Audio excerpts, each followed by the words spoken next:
అరే మలేష్ ఏం చేస్తానవరా? పక్క మీద నుంచి లేచినావా లేదా? అదే అవుతుంది. లేచిండ్రా పొద్దున్నే పుల్లు వేసుకొచ్చినా ఇప్పుడే రాత్రి లేట్ అని పడుకునేసరికి పొద్దుకేదాకా ఇంట్లోనే పండు అటు ఇంకా నన్ను సిగ్గులేదా అరా నీకు? బా ముచ్చటేందో చెప్పరా అదిరా ఊకే. ఆ మండల ఆఫీస్కో మీ సేవా సెంటర్కో పోయినావా? ఆడికెందుకురా ఏమన్నా దావత్ ఉందా? నీ దావత్ మునిగిపోను.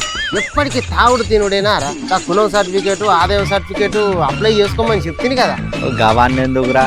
చదువులన్నా అయిపోయినాయిగా, సర్టిఫికేట్లతో ఏం పని ఇప్పుడు మనకు? నిన్న నీకేం చెప్పిండ్రా? సీఎం రేవంత్ రెడ్డి రాజీవ్ యువ వికాసం పథకం పెట్టిండని చెప్పినా లేదా? చెప్పినావు. దానికోసమే కులం ఆదాయం సర్టిఫికెట్లు కావాలి. తొందరగా ఆలస్యం చేయకుండా పోయి చేయించుకోపో. అటెంకా అబ్బా లేట్ అయిందని నోరెళ్ళబెట్టకు. మరి కులము ఆదాయం కాకుంటేమో కావాలంటివిగా. ఇంకా రేషన్ కార్డు ఉండనే ఉన్నది.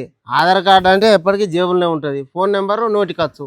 ఆయనత ఆ పాన్ కార్డు ఒకటి జల్దీ అప్లై చేసుకొని తెచ్చుకో. చేయించుకుంటా. మరి మనకు వస్తుందంటవా? పక్కా అర్హత ఉన్న వాళ్ళకే ఇస్తారు. ఎవరికి పడితే వాళ్ళకి ఇయ్యరు. షాప్ పెట్టుకుంటావా సరుకులు అమ్ముకుంటావా అనేది నీ ఇష్టం. ఏది పెట్టుకుంటే మంచిగా ఉంటుంది అంటావు? మొత్తము 92 తీర్ల బతుకు తెరువు బాటలు చెప్పింది సర్కారు. దాంట్లో నువ్వు దేనికన్నా అప్లై చేసుకో. నీకున్న అర్హతను బట్టి శాంక్షన్ చేస్తారు. మంచిగా ఉన్నదిరా ముచ్చట.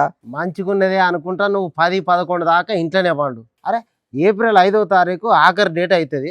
అటెంక మళ్ళీ చెప్పలేదు అనొద్దు నన్ను. పోతారా ఇప్పుడు? కులము ఆదాయము పాన్ కార్డు అన్ని తయారు చేయించుకుంటా.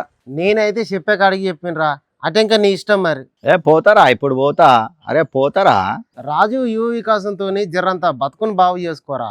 అటెంక మళ్ళీ సర్కార్ అది చేయలే ఇది చేయలే అనుకుంటా బాగుపడు. సరే సరే రా, మండల ఆఫీస్ పోతా.